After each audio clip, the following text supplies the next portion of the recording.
नमस्कार। एक बार आप सभी का फिर स्वागत है। आज हम कक्षा 7वीं की पाठ्य पुस्तक तरंग हिंदी पाठमाला का पाठ 6 पढ़ेंगे। पाठ 6 है हमारा कोई नहीं पराया। कोई नहीं पराया कविता है और इसके कवि गोपाल दास जी नीरज है। तो आइए हम पढ़ते हैं कविता कोई नहीं पराया। कवि ने स्वतंत्र भारत में आज वर्णवाद, जातिवाद, प्रांतीयता और सांप्रदायिकता का विष सर्वत्र फैल रहा है। यह विष हमारे परिवारों और समाज को छिन्न भिन्न कर मिटा देगा।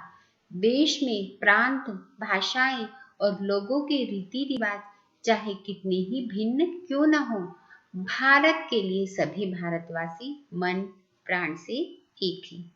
इसी को इंगित करने वाली इस रचना में कवि ने हुंकार कहा है, कोई नहीं पराया, मेरा घर सारा संसार है।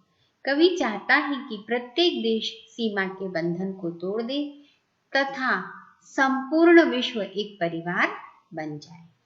तो कवि कहते हैं, कोई नहीं पराया, मेरा घर संसार है। मैं ना बंधा हूँ देश काल की जंग लगी जंजीरों में, मैं ना खड़ा हूँ जाति पाति की ऊंची नीची भीड़ में। कवि कहते हैं कि यह जो संसार है, यह पूरा संसार क्या है? मेरा घर है। मेरे लिए कोई भी पराया नहीं है। मैं ना बंधा हूँ देश काल की जंग लगी जंजीरों में, और मैं उनकी सीमाओं में, एक ही यह देश है या दूसरा देश है या इस तरह के देशों की जो सीमाएं होती हैं, उन जंजीरों में मैं नहीं बंधा हुआ हूँ। मेरे लिए तो पूरा संसार ही मेरा देश है। मैं न खड़ा हूँ जाति पाति की ऊंची नीची भीड़ में, और मैं जाति पाति को नहीं मानता हूँ। मैं कौन श्रेष्ठ जाति का है, कौन निम्न जाति का है, इस भीड़ में मैं नहीं खड़ा हूँ। मेरा धर्म ना कुछ स्याही शब्दों का सिर्फ गुलाम है। मैं बस कहता हूँ कि प्यार है तो घट घट में राम है। और लेखक कवि का यह कहना है कि मेरा धर्म कुछ स्याही शब्दों का सिर्फ गुलाम नहीं है।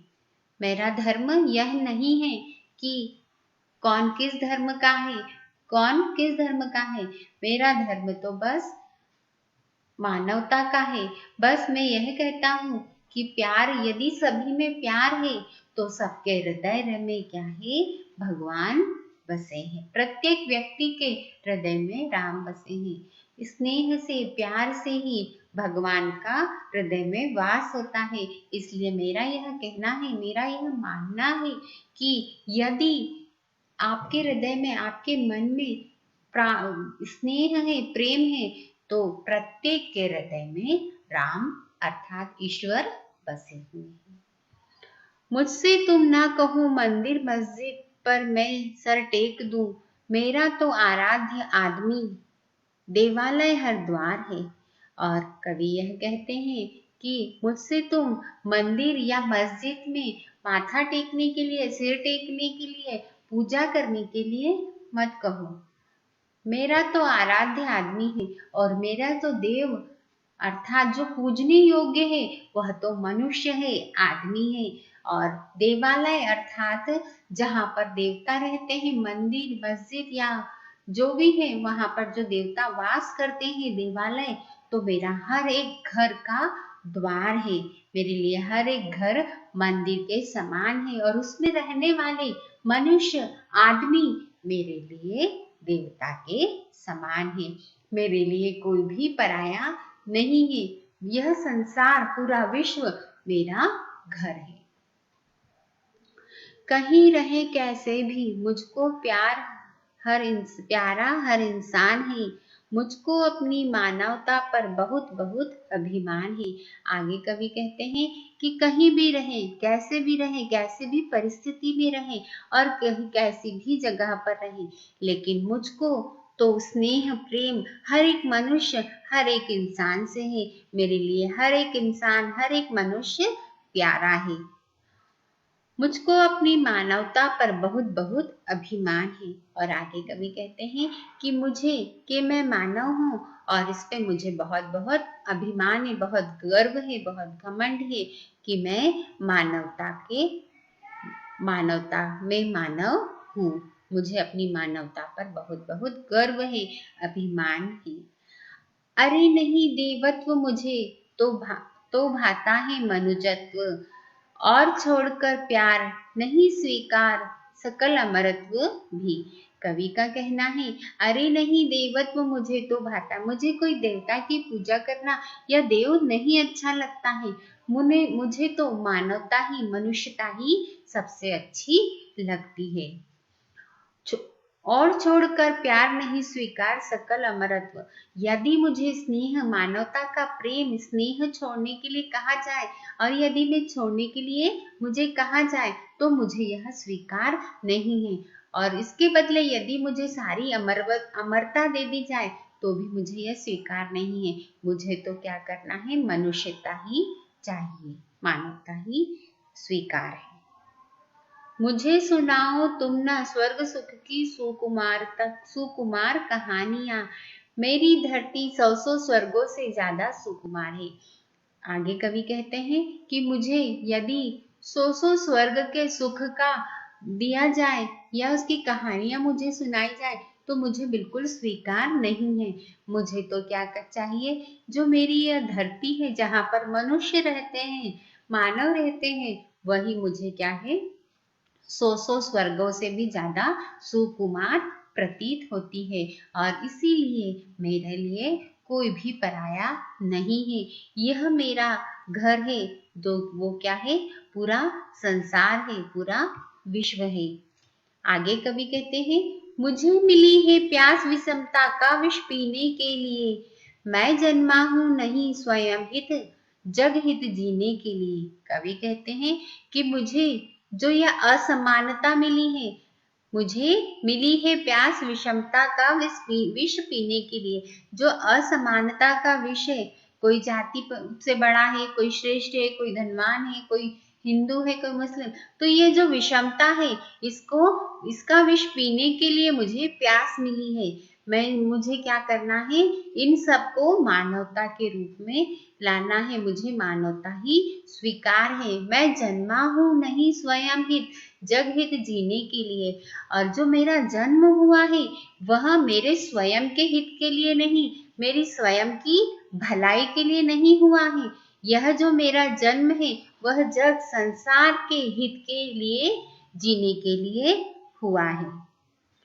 मुझे दी गई आग की इस तम में मैं आग लगा सकूं, और मुझे जो आग दी गई है, वह आग मुझे क्या करनी है, इस संसार में जो अंधकार फैला हुआ है, विषमता रूपी अंधकार जो फैला हुआ है, मैं इस आग को जलाकर उस अंधकार को दूर कर सकूं। गीत मिले इसलिए कि घायल जग की पीड़ा गा सकूं, और जो मुझे गीत मिले हैं, वह इसलिए मिले हैं मुझे कि ये जो संसार घायल है, विषमता के कारण, जाति पाति के कारण, रीति रिवाजों के कारण, ऊंच नीच के कारण, उसकी जो पीड़ा है, उसको मैं अपने गीतों के माध्यम से गा सकूं। मेरे दर्दीले गीतों को मत पहनाओ हथकड़ी, मेरा दर्द नहीं मेरा सबका हाहाकार है। कवि कहते हैं, जो ये मैं गीत गा रहा हूँ, उसको रोको मत, उसको हथकड़ी मत पहनाओ। मुझे यह मानवता का जो कार्य है, वह करने, जो अपने पराये का भेदभाव है, वह गीत गाने दो। वह कोई नहीं मेरा दर्द नहीं मेरा सबका हाहाकार है। और यह जो दर्द है, यह मेरा नहीं है, ये सभी का रुदन है। और इसी प्रकार कोई नहीं पराया, और मेरे लिए कोई पराया नहीं है। यह घर संसार, यह पूरा संसार है घर मेरा। मैं सिखलाता हूँ कि जियो और जीने दो संसार को, जितना ज्यादा बांट सको तुम बांटो अपने प्यार को। कवि कहते हैं कि मैं सभी को यही सीख देता हूँ, कि संसार में सभी को यह सीख देता हूँ कि आप स्वयं भी जियो और दूसरों को भी जीने दो। जितना ज्यादा बांट सको तुम बांटो अपने प्यार को। और इस संसार में, इस विश्व में आप जितना प्यार, दूसरों को प्यार, स्नेह, प्रेम बांट सको उतना बांटो। हंसो इस तरह हंसे तुम्हारे साथ दलित यह धूल भी, चलो इस तरह कुचल न जाए पग से कोई फूल भी। अपने में मद मस्त होकर आप नहीं रहो, हंसो इस तरह जिस प्रकार धूल दबी रहती है, और ताकि उसकी हंसी हमारी हंसी उस तक भी पहुंच सके। तो हमें क्या करना है, इस प्रकार हंसना है, दबी हुई धूल भी हंस सके, इस तरह हमें हंसना है। और चलना इस प्रकार है, मदमस्त होकर नहीं चलना है। चलते हुए हमें इस बात का ध्यान रखना है कि कोई हमारे से, किसी को कोई पीड़ा या तकलीफ ना हो। तो इस प्रकार हंसना है हमको, इस प्रकार चलना है कि कोई कांटा भी पैरों के तले कुचल न जाए, उसका भी हमें ध्यान रखना है। सुख ना तुम्हारा सुख केवल जग का भी उसमें भाग है। फूल डाल का पीछे पहले उपवन का श्रृंगार है। कवि कहते हैं कि ये जो सुख है ये मात्र केवल तुम्हारा सुख नहीं है, उसमें पूरे संसार का हिस्सा है, उसका भाग है, उसका हक है। तो ऐसा नहीं है कि तुम सुखी रहो, आराम से अपना जीवन व्यतीत करो, उसमें पूरे संसार का हिस्सा है, उसका भाग है। तो इस बात का तुम्हें ध्यान रखना है। फूल डाल का पीछे पहले उपवन का श्रृंगार है।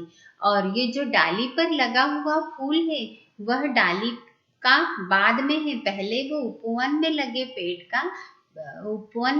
पेड़ का श्रृंगार है, उसकी शोभा है, उसकी साज सज्जा है। कोई नहीं पराया है, यह सारा संसार मेरा घर है।